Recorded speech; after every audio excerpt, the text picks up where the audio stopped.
इन्ना लिल्लाहि व इन्ना इलैहि राजिऊन। मोअज़्ज़िज़ ख़वातीन व हज़रात, आज पाकिस्तान के साबिक़ सदर और army chief retired general Pervez Musharraf साहब का इंतकाल हो गया।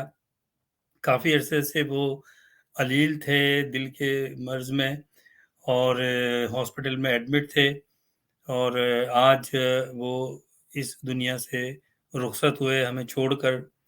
तमाम सियासी इख्तलाफात और एक तरफ अ, वो पाकिस्तान के हुकूमत के सरबराह थे, एक आमिर थे, इसमें कोई शक नहीं है, लेकिन उनकी जो शख्सियत थी अ, और बहैसियत पाकिस्तान के सरबराह के जो उनका दबदबा था, जो उनके एक आउट स्पीकर उनका जो तरीका था बात करने का, और जिस शिद्दत के साथ, जिस वलवले के साथ, जिस दबदबे के साथ वो पाकिस्तान की हिमायत करते थे, पाकिस्तान की वकालत करते थे इंटरनेशनल फोरम पे, और ख़ास बात जिस तरह से वो इंडियन मीडिया को जवाब देते थे, और जब उन्होंने इंडिया का दौरा किया, जिस तरह से वो इंडियन मीडिया को उन्होंने कन्फ्रंट किया, बहुत ही सीनियर इंडिया के एडिटर्स, एंकर्स, जर्नलिस्टों के सामने, और मैं उस वहाँ मौजूद था, मेरे सामने, और मुझे भी उस वक़्त उनसे बात करने का मौका मिला।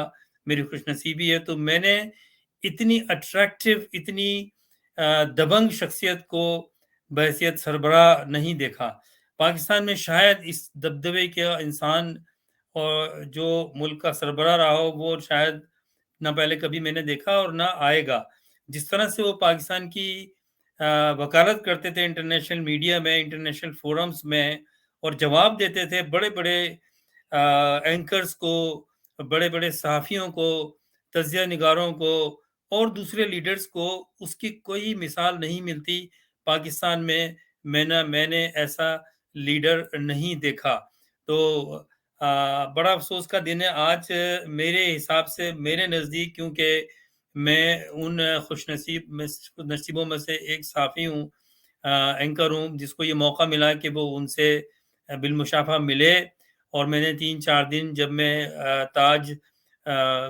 आगरा समिट हुई थी आगरे में, तो मैं वहाँ रहा, और उनके आमने-सामने हमारी होटल्स थी, जिसमें फ़ॉरेन जर्नलिस्ट थे, मैं भी उनमें था, और उनसे मिलने का मौका मिला। और मुझे वो दिन हमेशा याद रहेगा, जब जनरल मुशर्रफ ने भारत के बड़े टॉप के जर्नलिस्ट, एंकर्स और सहाफ़ियों के साथ डायरेक्टली बात की। लाइव वो जा रही थी, और वहाँ पर जो उन्होंने जवाबात दिए, पाकिस्तान को डिफेंड किया, और हर मामले पे जो उन्होंने बातचीत की, वो अपनी मिसाल आप है, और हिस्टोरिकल एक इवेंट था। और उसके बाद फिर अलग-अलग इंटरव्यूज़ दिए। मैं नहीं समझता कि पाकिस्तान का इतना कोई दबंग लीडर आया हो, जो इतने दबंग तरीके से, इतने हौसले से, एक आउट स्पोकन, और इतना इंटेलिजेंट, और इतना नॉलेजेबल। उन्होंने हर बात में पाकिस्तान के ऊपर जब भी कोई सवाल करता था, तो वो बिल्कुल सीधा-सीधा जवाब देते थे। ख़ास करके जिस तरह से वो इंडियन मीडिया को मुँह तोड़ जवाब देते थे, मुझे तो कोई आज तक अपनी मेरी 40 साली सहाफ़त ज़िंदगी में मुझे नज़र नहीं आया। मुझे मौका मिला कि मैं जब उनका टूर था मुख्तलिफ़ जगहों पर, तो आगरा जब ताजमहल को देखने गए, सहाफ़ी भी साथ थे, हम भी साथ थे। वहाँ मुझे उनसे बड़े करीब से उनसे देखने का मौका मिला, 1-2 बातें भी करने का मौका मिला, और मैंने कुछ यादगार तस्वीरें बनाई, जिसमें से एक तस्वीर जो काफ़ी मीडिया में, इंडिया में भी, पाकिस्तान में भी वो तस्वीर गई, मुझसे काफ़ी सहाफ़ियों ने माँगी, जो मैंने बनाई। और बीबीसी की ख़ास करके मुझे याद है कि एक जर्नलिस्ट आई हुई थी, उन्होंने वो तस्वीर मुझसे ली, मैंने उनको भेजी, और फिर वो सारी दुनिया में चली। और ये तस्वीर जो है उनकी बेगम के साथ थी, और बहुत सारे मीडिया ने ये तस्वीर बनाई। उसके बाद में हमने फिर ताजमहल का दौरा किया, उसमें भी हम साथ थे। तो फिर जब उन्होंने ताजमहल के जो वीआईपी डायरी होती है, उसमें जब उन्होंने नोट्स दिए, तो वहाँ भी मैंने उनका एक जब मैं गफ़ीर था जर्नलिस्ट का, तो लेकिन मैंने फिर भी कोशिश करी कि किसी न किसी तरह से उनकी फ़ोटो बनाई। ये जो आप तस्वीर देख रहे हैं, ये भी मेरे हाथ की बनी हुई है। उसके बाद फिर दूसरा मौका, जब मुशर्रफ साहब ऑस्ट्रेलिया आए, यहाँ उन्होंने सरकारी दौरा किया, اور جان ہاورڈ اس وقت یہاں کے وزیر اعظم تھے، ان کے ساتھ. تو میں کیمرہ گیا، خاص طور پہ مجھے بلایا. جب میری وہاں بات ہوئی تھی انڈیا میں، ان کو یاد تھا.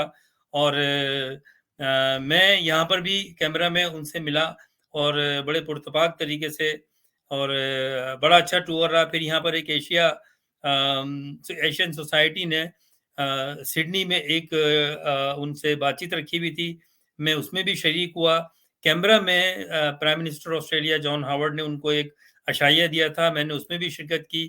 اور یہ بھی ایک یادگار تصویر ہے جو مشرف صاحب کے ساتھ اور جنرل جان ہاورڈ کے ساتھ بنائی تھی، ان کی بیگمات کے ساتھ. یہ تصویر بھی میں نے ان کی بنائی. تو مجھے فخر ہے کہ میں نے ایسے لیڈر کے ساتھ میری ملاقات ہوئی، اور ان کو میں نے دیکھا، ان کی بات چیت دیکھی. تو میں بڑا امپریس رہا، کیونکہ پاکستان میں میری زندگی میں نے اتنا دبنگ لیڈر نہیں دیکھا، جو خاص طور پہ جو ان کی بات تھی، وہ انڈیا کو جو جواب دیتے تھے وہ بے مثال تھے. ویسے تو عمران خان بھی بڑا آؤٹ اسپوکن ہے، لیکن جو وہ بات کرتے تھے اسٹریٹجیکل پوائنٹ آف ویو سے، آرمی کے پوائنٹ آف ویو سے، وہ اپنی مثال آپ ہیں. میں نے کسی آرمی کے اور ڈکٹیٹر کو پاکستان میں نہیں دیکھا.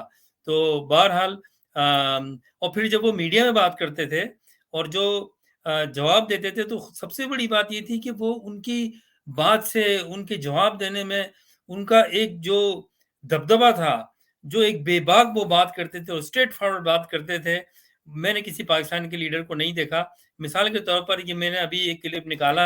سابق صدر پرویز مشرف نے کہا ہے کہ بھارت سرجیکل اسٹرائیک کی فضول باتیں بند کرے. پاکستانی فوج اور عوام نے چوڑیاں نہیں پہن رکھی. غزہ پر حملے اور تنازع کشمیر حل نہ ہونے سے انتہا پسندی کو مزید فروغ ملے گا. اسلام آباد میں امریکہ روانگی سے قبل میڈیا سے گفتگو میں پرویز مشرف نے کہا کہ انہوں نے سرحد پار سے پاکستان میں کارروائی کا کسی سے کوئی معاہدہ نہیں کیا. بھارت سیاسی مفادات کے لیے جنگ کے غیر ذمہ دارانہ بیانات سے گریز کرے.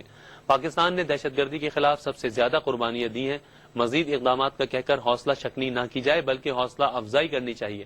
انہوں نے کہا کہ بھارت سے متعلق بیانات میں توازن لانا چاہیے اور تعلقات میں مزید کشیدگی کو روکنا ہوگا. ممبئی حملوں سے ایک روز قبل دونوں ملکوں میں امن کی باتیں ہو رہی تھیں، لیکن ایک واقعے نے اسے متاثر کر دیا.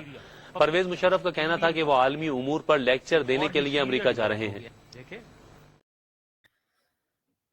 اور اتنے ان کے ویڈیوز یوٹیوب پہ موجود ہیں، اب ان کی باتیں ہیں جو میں نے تھوڑا سا وقت گزارا جب وہ یہاں آئے آسٹریلیا اور پھر انڈیا میں.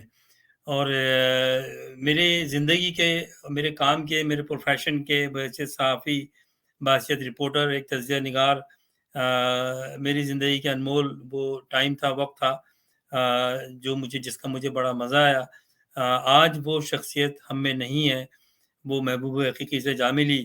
اور ہم کتنے بد نصیب ہیں کہ ہم نے ایک ایسے محب وطن سپاہی کو، ایک جنرل کو، اس پر ہم نے غداری کا مقدمہ قائم کیا، آئین توڑنے کا. حالانکہ آج اس ملک پہ، پاکستان پہ ایسے لوگ قائم ہیں جن کنٹرول سنبھالا ہوا ہے، جنہوں نے دھڑلے کے ساتھ پاکستان کو توڑنے میں، پاکستان کو برباد کرنے میں، پاکستان کو فائنینشلی کرپٹ کرنے میں کوئی کسر نہیں چھوڑی ہے. اور یہ روزانہ کی بنیاد پر ہم آئے دن میڈیا میں دیکھ رہے ہیں. اللہ پاکستان کی خیر کرے، کیونکہ ہمارے ملک پاکستان کے جو سچے لیڈر تھے وہ اس دنیا میں نہیں ہیں. لیاقت علی خان چلے گئے، فاطمہ جناح چلی گئیں، اور اس کے بعد اگر کوئی محب وطن پاکستان اب اس دنیا سے آج رخصت ہو گیا تو وہ جنرل پرویز مشرف تھے. اللہ ان کی مغفرت فرمائے، ان کے گناہ کبیرہ و صغیرہ جو بھی ہیں ان کو معاف کرے، ان کو جنت الفردوس میں جگہ عطا فرمائے. کیونکہ جتنی خدمت انہوں نے، جتنا ڈیفینڈ انہوں نے پاکستان کو اقوام عالم میں کیا ہے، اتنا شاید پاکستان میں آنے والے کوئی سربراہ اب نہیں کر سکے گا. پھر انشاءاللہ آپ سے بات ہوگی. اللہ حافظ.